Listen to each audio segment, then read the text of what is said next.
Hello friend, I want to tell you about the Opel Astra car.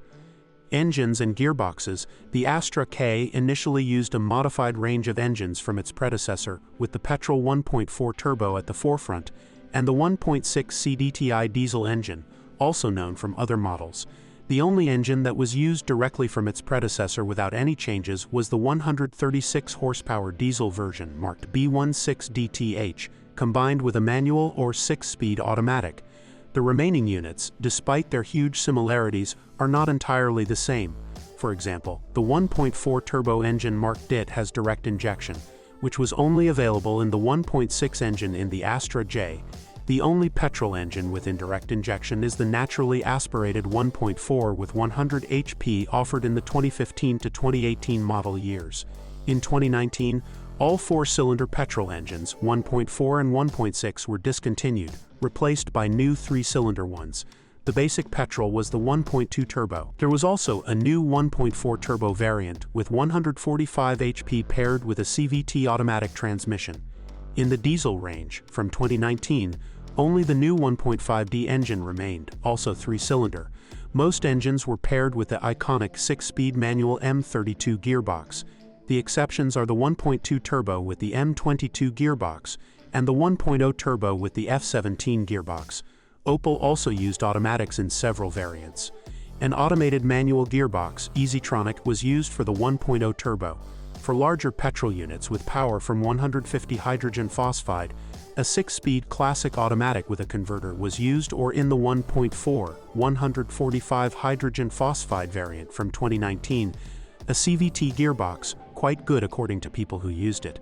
It has 7 programmed gears.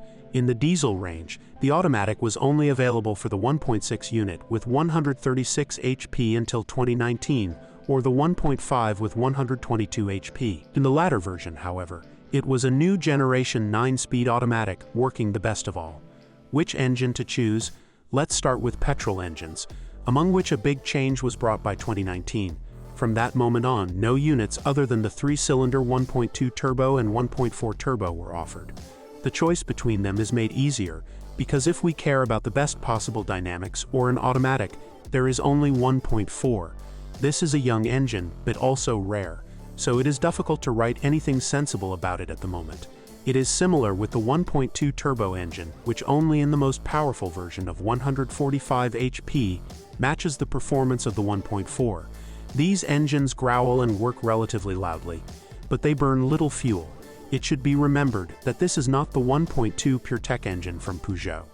Such a mistake is fully understandable, because in 2017 the merger of Opel and PSA was announced, so some people thought that the new unit came from the French manufacturer, especially since the capacity is exactly the same. The sure bets are the supercharged and naturally aspirated 4-cylinder 1.4. The non-supercharged version works perfectly on gas and handles well while driving. The power of 100 HP translates better into performance in a lighter car. Compared to the Astra J, the supercharged 1.4 versions initially had problems with jerking, but a software update helped.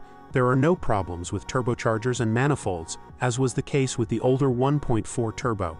Drivers with higher expectations can opt for the refined 1.6 turbo engine. This engine is not very popular, so it is difficult to get clear opinions. Recurring faults include coolant and oil leaks.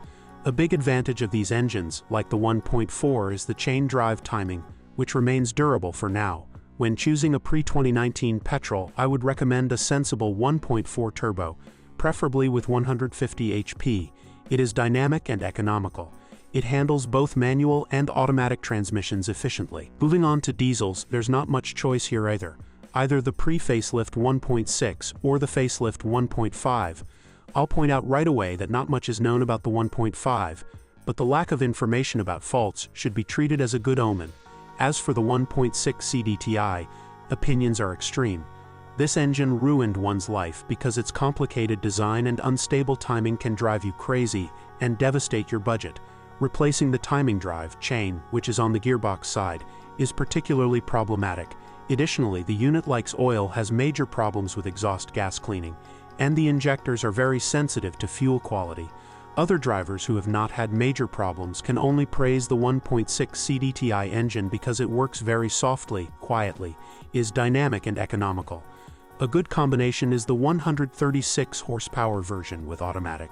It must be remembered that the biturbo version, 150 and 160 hydrogen phosphide, has 2 turbochargers, and it is not cheap to repair. If I were to recommend buying a diesel, it would be on the principle: the younger the car and the lower the mileage, the better.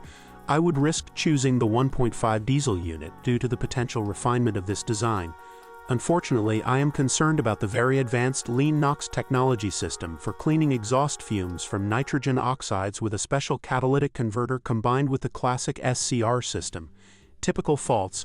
I'll start with what experienced users of older Astra Js expect here.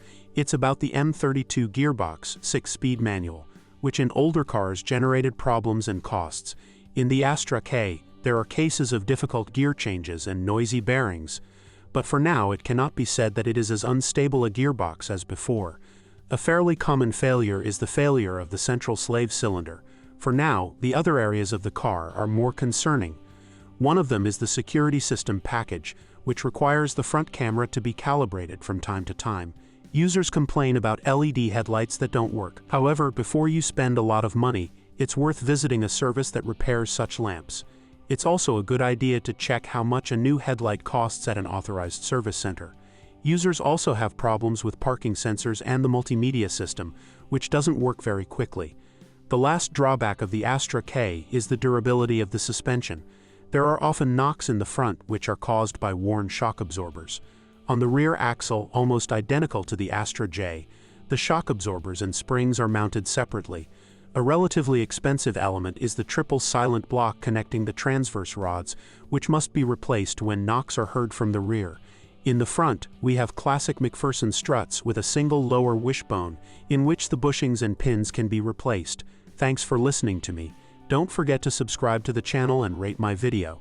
If you know any problems with this car that I didn't mention, be sure to write about them in the comments.